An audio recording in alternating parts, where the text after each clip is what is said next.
La force de Luke Skywalker existe. Une soucoupe volante connectée signée Parrot, le constructeur d'objets connectés français. Et une console PS4 pour jouer sous l'eau. C'est pas mal, hein? Ouais, mais tout non. ça, c'est pas vrai. Ben oui, c'était en fait les blagues techno du 1er avril. Florilège les meilleurs moments de ces blagues du 1er avril avec la rédaction de zeronet.com. Tout de suite.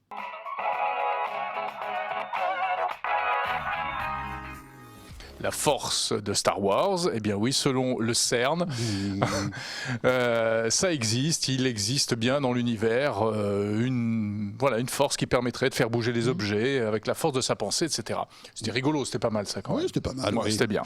Voilà. Bon, après, il y avait Samsung aussi qui a fait un truc sympa, une espèce de couteau connecté, très joli, mais en plus à la Samsung, c'est-à-dire écran couleur, etc. Donc imaginez avec un couteau, voilà, une espèce de hachette, hein, on peut dire ça, c'est plutôt une machette. Un hachoir Galaxy S6 Edge. Voilà, en fait. c'est ça.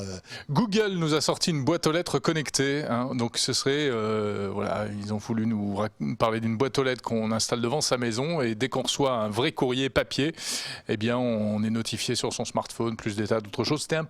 J'ai pas trouvé ça super drôle moi en fait, cette boîte aux lettres connectée. Ouais, c'était moyen.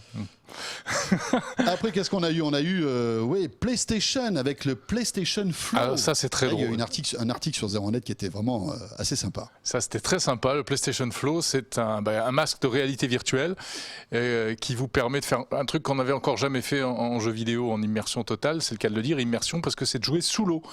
Ouais. L'idée, c'était de jouer sous l'eau. Mais c'est vrai qu'il y a quelques scènes de jeux vidéo qui se passent sous l'eau parfois. Donc là, l'idée, c'est vous mettez le masque, vous sautez dans la piscine. Bien sûr, parce qu'on a tous une piscine privée qui nous attend. C'est ça qui est génial. Parce que dans la baignoire, à mon avis, c'est un peu juste. Et la douche, c'est un peu compliqué. Mais c'est très rigolo parce que en plus, à la fin du film, ils expliquent que le truc te sèche en un instant. Celui-là, il était plutôt pas mal. Ouais. Ce poisson d'avril de Sony. Bon, et puis après, il y a eu quand même l'épisode Lumia.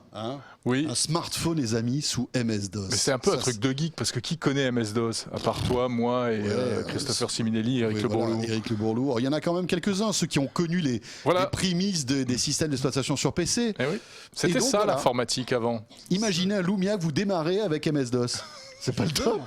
Et tu tapes les instructions. C'est quoi les instructions? C'est sûr que ça ferait kiffer. Enfin, je juste, cette appli existe vraiment. Ils l'ont vraiment lancé sur le Windows Store. On peut vraiment jouer avec. Et c'est vraiment du DOS comme à l'ancienne. Il faut rentrer dans le répertoire. Il faut lancer des programmes en mémoire haute pour pouvoir lancer un jeu. C'est assez drôle et c'est vraiment bien fait. Pour moi, c'est un des plus drôles des poissons d'avril qu'il y a eu. C'est un poisson d'avril, mais c'est pas un fake. C'est un truc qui existe vraiment. Alors c'est juste une appli. C'est pas un vrai OS.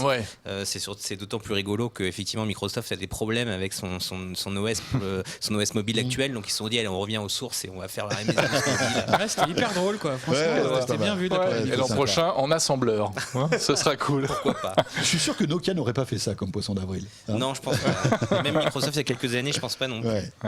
Parrot aussi, le constructeur français d'objets connectés, spécialiste des drones. Voilà, qui alors lui lançait sa soucoupe connectée.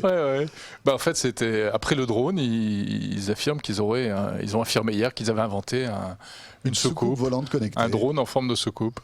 Et à chaque fois, ce qui est amusant, c'est qu'il y a toujours le petit film qui va bien. Mais t'as remarqué aujourd'hui, dès qu'il y a un nouveau produit qui sort, il faut la petite vidéo.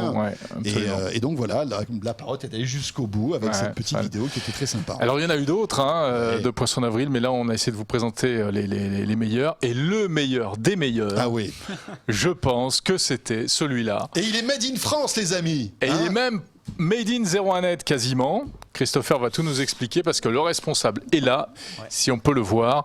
C'était donc, il n'y avait pas grand-chose à voir pour le coup, mais c'était une belle histoire concernant la couleur des smartphones. Christopher, c'est quoi cette arnaque? C'est vrai que c'est devenu une tradition de faire des poissons d'avril dans le secteur high-tech. On s'est dit avec pas mal de confrères, d'autres médias que vous connaissez sûrement. Oui, c'est une association de malfaiteurs. Voilà, pourquoi ne pas faire un gros poisson d'avril commun sur un sujet qui pourrait être crédible. Donc on a essayé de ne pas faire quelque chose qui soit trop...